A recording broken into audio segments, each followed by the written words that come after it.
సుమన్ టీవీలో మీ business promotions కోసం ఈ కింది నెంబర్ను సంప్రదించగలరు.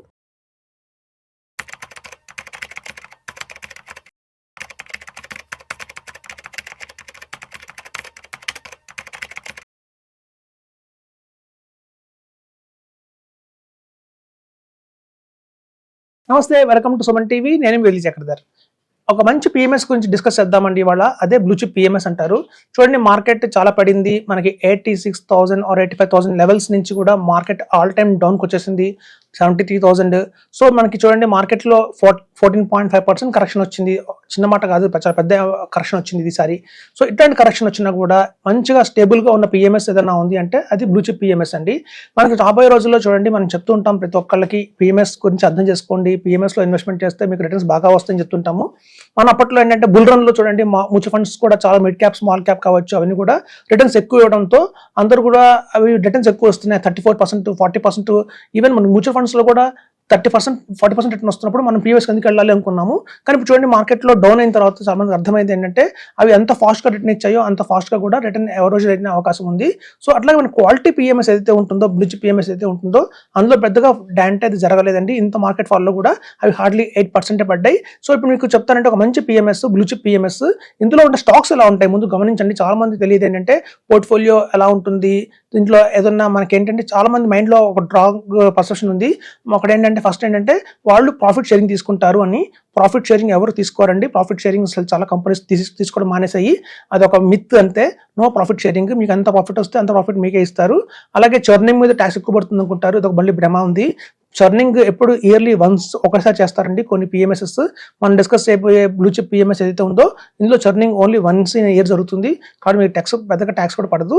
సో ఇట్లాంటి ఒక మంచి పిఎంఎస్, ఒక బ్లూ చిప్ పిఎంఎస్లో ఎలాంటి స్టాక్స్ ఉంటాయో మనం ఇప్పుడు డిస్కస్ చేద్దామండి. చూడండి, ఇప్పుడు పిఎంఎస్లో వచ్చి 20 స్టాక్స్ అయితే ఉంటాయి. మీరు ఒక పెన్ పేపర్ తీసుకు రాసుకోండి, నేను చెప్తుంటాను. సో ఇట్లాంటి పిఎంఎస్లో మీకు చూడండి, ఒక ఫార్మా కంపెనీ చూడండి, ఒక సెక్టర్స్ కూడా అందులో కూడా సెక్టర్గా డివైడ్ చేస్తారు. ఒక సెక్టర్ తీసుకుందాం. ఫస్ట్ మనం ఫార్మా అండ్ అగ్రికల్చర్ సెక్టర్ తీసుకుందాం.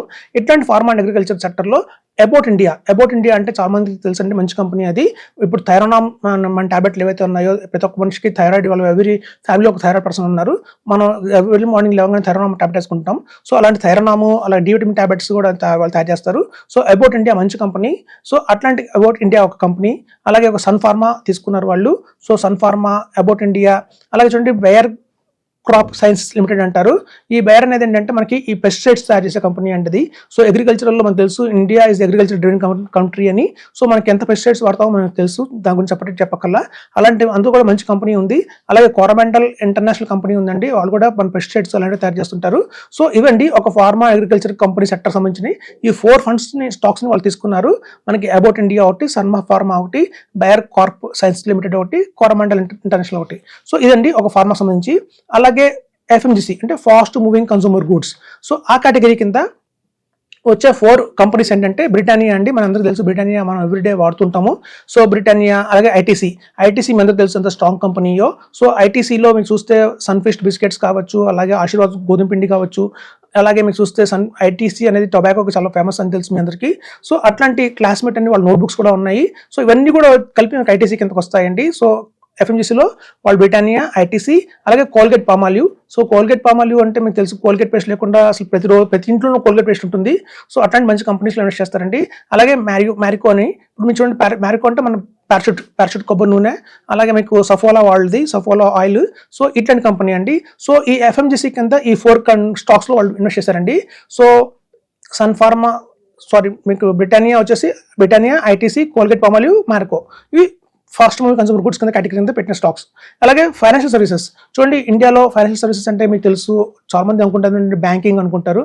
సో బ్యాంకింగ్లో ఏంటంటే వాళ్ళకి ఎంత లాస్ కూడా రావచ్చే అవకాశం చాలా ఉంటుంది. అంటే PSUs కావచ్చు, బ్యాంక్స్ కావచ్చు, లేదంటే రేపొద్దున ప్రైవేట్ బ్యాంక్స్ కూడా కావచ్చు. ఎప్పుడైతే లోన్స్ ఇస్తున్నామో, లేకపోతే ఏదైనా లోన్స్ డిఫాల్టర్స్ ఎక్కువ అయిపోయినా కూడా, లేదా ఒక పెద్ద స్కామ్ లాంటిది ఏదైనా జరిగినా కూడా అలాంటి బ్యాంక్ రంగంలో కొంచెం డెంట్ అయ్యే అవకాశం ఉంటుంది. కాబట్టి జనరల్గా పిఎంఎస్ఎస్లో, అలాగే లార్జ్ క్యాప్ పిఎంఎస్ఎస్, బ్లూ చిప్ పిఎంఎస్ఎస్లో వాళ్ళు బ్యాంకింగ్కి ఎక్కువ ఇంపార్టెన్స్ ఇవ్వరండి. రాదర్ దాన్ దట్ వాళ్ళు ఫైనాన్షియల్ సర్వీసెస్కి ఎక్కువ ఇంపార్టెన్స్ ఇస్తారు. మీకు అందులో చూస్తే మీకు చూస్తుంటే క్యాంప్స్ ఉందండి. క్యాంప్స్ మీకు తెలుసు, కంపెనీ మనకి ఈ క్యాంప్స్ అనేది ప్రతి ఒక్క మ్యూచువల్ ఫండ్ హౌస్కి రిజిస్ట్రార్స్ వాళ్ళే చాలా ఇప్పుడు ఇండియాలో ఉన్న 56 మ్యూచువల్ ఫండ్ కంపెనీస్ ఉన్నాయంటే ఆల్మోస్ట్ 26 మ్యూచువల్ ఫండ్ కంపెనీస్కి రిజిస్టార్స్ క్యాంప్స్ వాళ్ళే ఉంటారు. సో అట్లాంటి క్యాంప్స్కి చూడండి, వాళ్ళకి ఏంటంటే ప్రాఫిట్ ఓరియంటెడ్ కంపెనీ కాదు, సర్వీస్ ఓరియంటెడ్ కంపెనీ. మనకి ప్రాఫిట్ వచ్చినా వాళ్ళు యూనిట్స్ అలాట్ చేస్తారు, రేపు మనం అమ్ముకున్న యూనిట్స్ అలాట్ చేస్తుంటారు. సో సర్వీస్ ఓరియంటెడ్ కంపెనీ కాబట్టి అది ఎప్పుడు ప్రాఫిట్లోనే ఉంటుంది తప్ప లాస్ మేకింగ్ ఉండదు. సో క్యాంప్స్ ఒకటి, అలా క్రిసిల్ రేటింగ్ ఉంటుందండి. క్రిసిల్ మీ అందరూ తెలిసిన కంపెనీయే. సో క్రిసిల్ వాళ్ళ రేటింగ్ ప్రతి ఒక్కళ్ళు తీసుకోవాల్సిందే. వాళ్ళు ఇచ్చే బాండ్స్, ఏదైనా బాండ్ కొనాలి అంటే ఫస్ట్ ఆఫ్ ఆల్ మనం చూడాల్సింది క్రిసిల్ రేటింగ్ ఎంత ఉంది దానికి అనేసి. సో అలాంటి క్రిసిల్ కంపెనీ ఒకటి. అలాగే నిప్పాన్ ఏఎంసీ అండి. ఇప్పుడు ఏఎంసీ మ్యూచువల్ ఫండ్ కంపెనీస్లో ఇండియాలో నెంబర్ 1 నెంబర్ 2 ఏవి అంటే కనుక కళ్ళు మూసుకొని చెప్పొచ్చు అండి, నిప్పాన్ అండ్ హెచ్డిఎఫ్సి అని. మీకు తెలుసు నిప్పాన్ ఇండియా ఎంత స్ట్రాంగ్గా ఉంటుందో అట్లాంటి కంపెనీ. సో అట్లాంటి నిప్పాన్ ఏఎంసీ. అలాగే నెక్స్ట్ బెస్ట్ వచ్చి హెచ్డిఎఫ్సి. మనకి ఇండియాలో ఎక్కువ కార్పస్ మెయింటైన్ చేస్తుంది వీళ్ళిద్దరేనండి. సో తర్వాత ఎస్బీఐ వస్తుంది. So Nippon AMC, HDFC AMC లాంటి కంపెనీస్లో కూడా స్టాక్స్. సో ఫైనాన్షియల్ సర్వీసెస్ కింద వీళ్ళు తీసుకుంది ఏంటంటేనండి క్యాంప్స్, క్రిసిల్, నిప్పాన్ ఏఎంసీ, అలాగే హెచ్డిఎఫ్సి ఏఎంసీ. సో ఇదండి క్యాంప్స్ మన ఫైనాన్షియల్ సర్వీసెస్ కింద. అలాగే సాఫ్ట్వేర్ పరంగా చూద్దాం. సో ఈ సాఫ్ట్వేర్లో వచ్చేసి మనకి చూడండి, అందరూ టీసీఎస్ పెద్ద కంపెనీ, మనకు తెలిసిందే, దాని గురించి చెప్పాల్సిన డిస్కషన్ కూడా ఏం లేదు. అలాగే మైండ్ట్రీ. సో ఎల్ఎన్టీ వాళ్ళు దీన్ని తీసుకున్నారండి మైండ్ట్రీని. ఒకప్పుడు ఏంటంటే మైండ్ట్రీ కంపెనీ చాలా మంచి company, software company, Bengaluru based company. దాన్ని ఎల్ఎన్టీ వాళ్ళు టేక్అవుట్ చేశారు. సో ఎల్టీఐ అంటే ఎల్ఎన్టీ వాళ్ళ ఇన్ఫోటెక్ కంపెనీ ఉంది, అది తీసేసుకుంది మైండ్ట్రీని. సో వాళ్ళ స్టాక్స్ అండి, చాలా మంచి స్టాక్స్. ఇప్పుడు చూడండి కోర్ ఫైనాన్స్ కంపెనీ ఉంది, అది కూడా చాలా బాగుంటుంది. సో అదండి మనకి వచ్చేసి ఈ సాఫ్ట్వేర్ రంగంలో ఉన్న మంచి మంచి కంపెనీలు. అలాగే మనకి చూడండి ఆటో కంపెనీస్. ఆటో వచ్చేసరికి బజాజ్ ఆటో ఉంటుంది. సో బజాజ్ ఆటో ఒకటి, క్యూమిన్స్ ఇండియా ఒకటి, వాళ్ళు ఇంజిన్స్ తయారు చేస్తుంటారు మోస్ట్ ప్రాబబ్లీ. సో అట్లాంటి కంపెనీస్లో కూడా ఇన్వెస్ట్ చేస్తారండి వాళ్ళ ఆటో సెక్టర్ కింద. అలాగే మనకి పిఎస్యూస్ కింద వచ్చేసి యాక్చువల్గా ఏంటంటే ఇప్పుడు హిందుస్థాన్ ఏరోనాటిక్స్ లిమిటెడ్ అండి. ఇప్పుడు మన పబ్లిక్ సెక్టర్ కంపెనీస్ ఏవైతే ఉన్నాయో, మనకి హిందుస్థాన్ ఏరోనాటిక్ అంటే మీకు తెలుసు డిఫెన్స్ ఎంత ఇంపార్టెంట్. వాళ్ళు రేపు ప్రపంచం యుద్ధాలు జరుగుతున్నాయి. సో చాలా కంట్రీస్కి కూడా ఇప్పుడు మనం డిఫెన్స్లో కూడా సపోర్ట్ చేస్తున్నాము, ఎక్స్పోర్ట్ చేస్తూ. సో మనకి హిందుస్థాన్ ఏరోనాటిక్స్ కూడా ఒక మంచి కంపెనీ అండి మనకి. అలాగే మనకి చూడండి ఇంద్రప్రస్థ గ్యాస్ ఒకటి ఉంది. సో ఇంద్రప్రస్థ గ్యాస్ వచ్చి మనకి ఏంటంటే మనకి వాళ్ళు గెయిల్ అండ్ బీపీసీఎల్ వాళ్ళ కాంబినేషన్లో వచ్చింది. సో అట్లాంటి మంచి కంపెనీ అంటే అది గ్యాస్ కంపెనీ. సో అట్లా నుంచి అప్లయన్సెస్ వచ్చేసి బ్లూ స్టార్ కంపెనీ ఉంది. సో బ్లూ స్టార్ ఏసీలు అంటే మీకు తెలుసు కార్పొరేట్ లెవెల్లో కావచ్చు, అది హోమ్ అప్లయన్సెస్లో కూడా నెంబర్ 1 స్టార్ రేటింగ్లో ఉంది. So blue star. కొంతమంది క్యాష్ అండి. చూడండి ఇట్లాంటి మన 20 స్టాక్స్ ఏవైతే ఉంటాయో అవి మనకి చూడండి, మనం ఇందాక డిస్కస్ చేసినట్టు ఫార్మాలో ఇన్వెస్ట్ చేశారు, ఫాస్ట్ మూవింగ్ కన్సూమర్ గుడ్స్లో ఇన్వెస్ట్ చేశారు, ఫైనాన్స్లో ఇన్వెస్ట్ చేశారు, అలాగే సాఫ్ట్వేర్లో పెట్టారు, ఆటోలో పెట్టారు, కొన్ని గవర్నమెంట్ కూడా పెట్టారు. సో గవర్నమెంట్ కంపెనీస్లో కూడా కొన్నిట్లో ఉన్నాయి. సో ఎప్పుడైతే మీకు కనుక ఈ అమౌంట్ అనేది ఇట్లాంటి 20 స్టాక్స్లో కనుక ఇన్వెస్ట్మెంట్ చేసిన వాళ్ళు, మీకు ఎవరికన్నా ఇలాంటి ఈ ఇన్ఫర్మేషన్ కావాలి అంటే నాకు వాట్సాప్ చేయండి. నేను మీకు వాట్సాప్ ద్వారా పంపిస్తాను ఈ పోర్ట్ఫోలియో అనేది. అయితే చూడండి ఇట్లాంటి పోర్ట్ఫోలియో పిఎంఎస్ని ఎవరు వద్దంటారండి. మీరు ఇండియాలో ఏ అడ్వైజర్ దగ్గర తీసుకెళ్ళండి, సార్ వాళ్ళు ఇట్లాంటి కంపెనీస్లో ఇన్వెస్ట్మెంట్ చేస్తారు, నన్ను ఇన్వెస్ట్మెంట్ చేయమంటారా వద్దంటారా అంటే, ఇట్లాంటి స్టాక్స్ చూసిన తర్వాత కూడా ఏదైనా అడ్వైజర్ వద్దని నేను చెప్పాడంటే అడ్వైజర్ కాదని చెప్పచ్చు మనం. ఎందుకంటే ఇట్లాంటి బ్యూటిఫుల్ స్టాక్స్ని మనం కనుక ఇన్వెస్ట్ చేస్తే అట్లాంటి మార్కెట్ కండిషన్స్లో కూడా మనం భయపడాల్సిన అవసరం ఉండదు. మార్కెట్లో ఎంత గొప్పగున్నా కూడా ఇవి హార్డ్లీ 8% 10% పడిందండి మార్కెట్.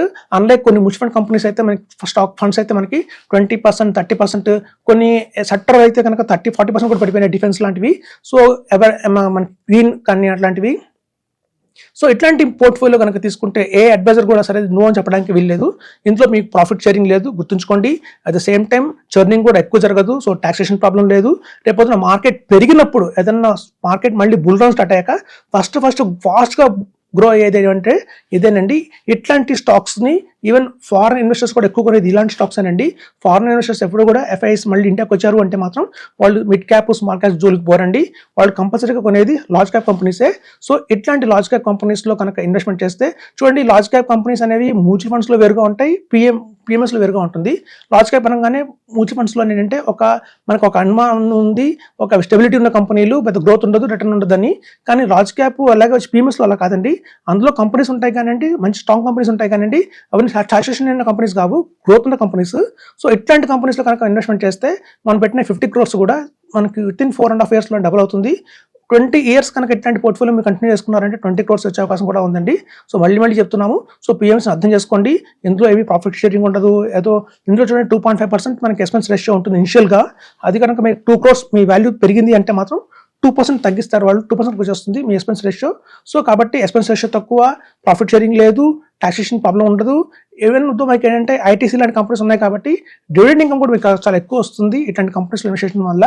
సో మీకు ఎవరికైనా కావాలంటే ఇట్లాంటి పోర్ట్ఫోలియోని నేను మీకు పంపిస్తాను మీ వాట్సాప్కి. సో ఇదండి మనం ఎవరు కూడా దీన్ని నో అని చెప్పడానికి వీలే లేదు. అట్లాంటి పర్ఫెక్ట్ మనకి చూస్తే స్టాక్స్ చూస్తే మీరు అర్థం చేసుకుంటారు. సో ఇట్లాంటి స్టాక్స్ కనుక మనం ఇన్వెస్ట్మెంట్ చేస్తే బుల్ రన్ చూసామంటే 18% ఇచ్చింది ఆల్మోస్ట్ ఇట్లాంటి పోర్ట్ఫోలియో. మనకి కొంచెం యావరేజ్గా 15% ఈజీగా వస్తుంది. మార్కెట్ పడినప్పుడు కూడా స్వల్పంగా మార్కెట్ పెడితే -2% 1% పడుతుందండి అంతే. అదే మార్కెట్ ఇట్లాంటి డ్రాస్టిక్ ఫాల్ వచ్చినప్పుడు కూడా మనకి -8% తో సపోర్ట్ లెవెల్లో ఉంది. సో కాబట్టి ఇదండి మంచిగా అర్థం చేసుకోండి పిఎంఎస్ అంటే ఏంటో.